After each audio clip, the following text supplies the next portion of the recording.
حضرت سعید بن جبیر کے حوالے سے یہ واقعہ نقل کیا جاتا ہے کہ بنی اسرائیل کا الجرار بن کشف نامی ایک عبادت گزار شخص تھا۔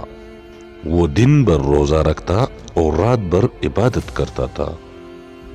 ایک رات جب وہ پچھلے پہر سویا تو اس نے خواب دیکھا کہ اس کو اپنے شہر کی سب سے خوبصورت فاحشہ عورت بتوں کی پوجا کرتی دکھائی دی اور اشارہ ملا کہ اس کو تبلیغ کرو۔ جب آنکھ کھلی تو الجرار بن کشف بہت حیران ہوا کہ میں اس فاحشہ کے اڈے پر کیسے جاؤں، سارے لوگ مجھے شک کی نگاہ سے دیکھیں گے۔ خیر اس نے خواب کو اہمیت نہ دی اور دن بھر روزہ رکھا اور رات ساری عبادت کی۔ جب صبح اس کی آنکھ لگی تو اس کو پھر وہی خواب آیا۔ لگاتار عابد کو یہی خواب 3 راتوں میں آیا تو چوتھی صبح وہ اس فاحشہ عورت کے گھر پہنچ گیا۔ فاحشہ نے جب دیکھا کہ شہر کے سب سے بڑے عالم میرے گھر میں آئے ہیں تو اس نے خوب خدمت کی۔ جب بزرگ عابد نے اپنے آنے کا مقصد بیان کیا کہ میں تو تمہیں ایک خدا کی عبادت کے لیے تبلیغ کرنے آیا ہوں، تو فاحشہ کہنے لگی کہ بے شک میں بتوں کی پوجا سے اکتا گئی اور میں ایک خدا کی قائل ہوں، لیکن میں تب تک ایمان نہ لاؤں گی جب تک اللہ پاک کو خود دیکھ نہ لوں۔ وہ عابد بزرگ بہت پریشان ہوئے کہ اس عورت نے کیسی عجیب شرط رکھ دی کہ اس کو کیسے اللہ کا دیدار نصیب ہوگا۔ خیر اس عابد نے فاحشہ سے وعدہ لیا کہ اب وہ دوبارہ جسم کا کاروبار نہیں کرے گی۔ کچھ دن گزرے کہ گھر میں پاکوں کا عالم شروع ہو گیا۔ آہستہ آہستہ اس فاحشہ عورت نے گھر کا سامان بیچنا شروع کر دیا۔ اس کی صرف ایک ہی 4 سال کی بیٹی تھی۔ ایک دن جب وہ بھوک کے مارے رونے لگی تو فاحشہ نے اپنے گھر سے تانبے کی ایک دیگچی پکڑی اور بیچنے کے لیے بازار چلی گئی۔ وہ جانتی تھی کہ اس دیگچی کی قیمت 2 سکوں سے زیادہ نہیں ہے۔ بازار میں وہ جس بھی تانبا ساز کے پاس وہ دیگچی لے جاتی تو ہر تانبا ساز اس کو دیگچی کے بجائے اس کے چست بدن کی قیمت لگاتا اور اس کو گناہ کی دعوت دیتا۔ جب وہ کسی دیگچی دکھاتی تو اکثر تانبا ساز تو اس کا ہاتھ ہی پکڑ لیتے۔ وہ بار بار لوگوں کو بتاتی کہ وہ توبہ کر چکی ہے، اب یہ کام نہیں کروں گی۔ خیر کوئی اس کو 80 سکے تو کوئی 100 سکوں کی آپر کرواتا۔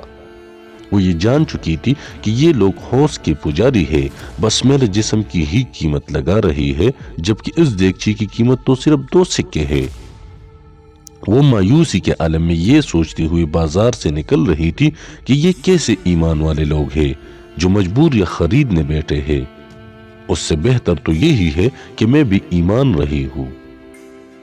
اتنے میں اچانک ایک باریش نوجوان لڑکا اس فاحشہ کو آواز لگاتا ہے، بہن کیا اس دیگچی کو مجھے بیچے گے؟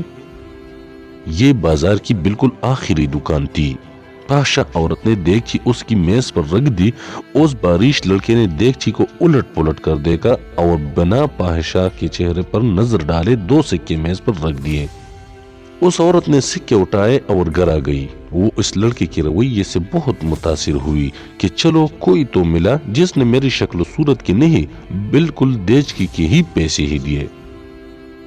اگلے دن اسی فاحشہ عورت نے پھٹا پرانی برقع پہنا اور نقاب کر کے اسی طرح ایک دیگچی پکڑی اور دوبارہ اسے تانبے کے بازار میں پہنچ گئی۔ اس نے اپنی حالت ایسی بنا لی کہ دیکھنے والے کو لگے کہ یہ ایک غریب بڑھیا ہے۔ وہ سب تاجروں کے پاس گئی۔ وہ جس تانبا ساز کو اپنی دیگچی دکھاتی وہ اسے تول کر کہتا 2 سکے ملے گے۔ وہ عورت کہتی 6 سکوں میں بیچوں گی، پر کوئی تانبا ساز اسے 2 سکوں سے زیادہ دینے کو تیار نہ تھا۔ وہ بہت حیران ہوئی کہ یہی لوگ کل اسی دیگچی کو 80 سے 100 سکوں میں خریدنے کے لیے تیار تھے، اور آج جب میں کہہ رہی ہوں کہ میں ایک غریب اور میری بیٹی بیمار ہے تو کوئی بھی مجھے اس دیگچی کے بدلے 6 سکے دینے کو تیار نہیں۔ اس کا مطلب یہ کہ لوگ اللہ کے پجاری تو نہیں، یہ تو ہوش پرست ہے اور خوبصورت جسموں کے پجاری ہے۔ خیر آخر میں اسی باریش خوبصورت لڑکے کی دکان پر پہنچی جس نے کل اسی طرح کی دیج کی 2 سکوں میں خریدی تھی۔ وہ نوجوان اپنے کام میں مصروف تھا۔ غریب بوڑھیا کے بیس میں اس پاشا عورت نے کہا، میں یہ برتن بیچنے کے لیے لائی ہوں اور میں اسے 6 سکوں میں بیچوں گی، کیا آپ 6 سکے دیں گے؟ تانبا ساز نے پوچھا، 6 سکوں میں کیوں؟ اس عورت نے بات بناتے ہوئے کہا، میرا بیٹی بیمار ہے، ڈاکٹر نے اس کے لیے نسخہ لکھا ہے جس کی قیمت 6 سکے ہے۔ تانبا ساز نے دیگچی لے کر کہا، ماں یہ دیگچی بہت عمدہ اور نہایت قیمتی ہے، اگر آپ بیچنا چاہتی ہے تو میں اسے 80 سکوں میں خریدوں گا۔ بورکے میں لپیٹی بڑھیا عورت کا روپ دار اس پاہشہ نے کہا، کیا تم میرا مذاق اڑا رہے ہو؟ تانبا والے نے کہا، ہرگز نہیں، میں واقعی اس دیگچی کے 80 سکے دوں گا۔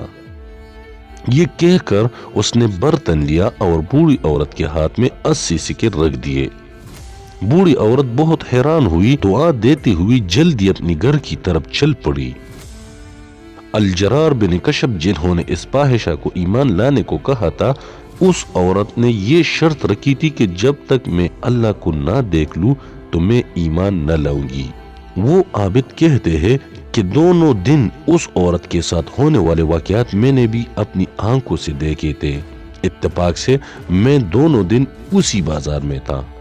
جب وہ عورت 80 سکے اس نوجوان تانبا ساز سے لے کر چلی گئی تو عابد الجرار بن کشب فرماتے ہیں کہ میں اس لڑکے کے پاس گیا اور اس سے کہا، بیٹا لگتا ہے آپ کو کاروبار نہیں آتا۔ بازار میں کم و بیش سبھی تانبے والے اس دیگچی کو تولتے تھے اور 2 سکوں سے زیادہ کسی نے اس کی قیمت نہیں لگائی، لیکن آپ نے 80 سکوں میں اسے خریدا۔ وہ لڑکا نہایت ادب سے بولا، میں نے برتن نہیں خریدا ہے، میں نے اس کی بچی کا نسخہ خریدنے کے لیے اور 1 مہینے تک اس کی بچی کی دیکھ بھال کے لیے پیسے دیے ہیں۔ میں نے اسے اس لیے یہ قیمت دی ہے کہ گھر کا باقی سامان بیچنے کی نوبت نہ آئے۔ عابد کہتا ہے، میں سوچ میں پڑ گیا۔ فتح الباری کی حدیث قدسی جس کو امام بخاری اور امام احمد بن حنبل نے بھی روایت کیا، اللہ پاک فرماتا ہے، جس نے میرے ولی کو تکلیف دی میرا اس کے خلاف اعلان جنگ ہے، اور میرا بندہ کسی چیز کے ساتھ میرا تقرب حاصل کرنے کی کوشش کرتا ہے تو مجھے وہ اس سے بھی زیادہ پسند ہے جو میں نے اس پر فرض کیا۔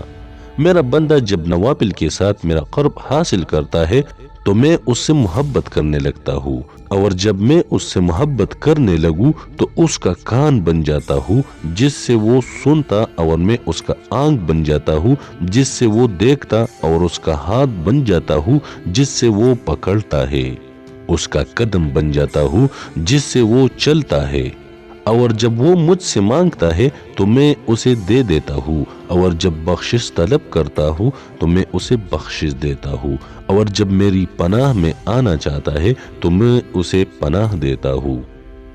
دوستو، اپنے آس پاس نظر رکھیے، غریبوں کی مدد کریے، بوڑھوں کا سہارا بنے، اور خاص کر بیوہ عورتوں اور یتیم لڑکیوں کی دل کھول کر مالی امداد کیا کرے، تاکہ وہ کہیں جسم بیچنے جیسے مکروہ کاموں میں نہ گھس جائے۔ بے شک مجبوری ہی انسان کو برائی کی طرف لے جاتی ہے۔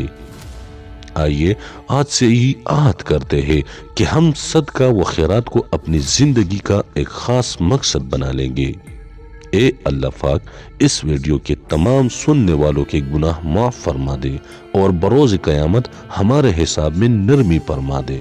اے اللہ ہماری زندگی کو ہر قسم کے حسد اور شر سے پاک فرما دے اور تمام ضرورت مندوں کی ضرورتیں پوری فرما دے۔ آمین یا رب العالمین۔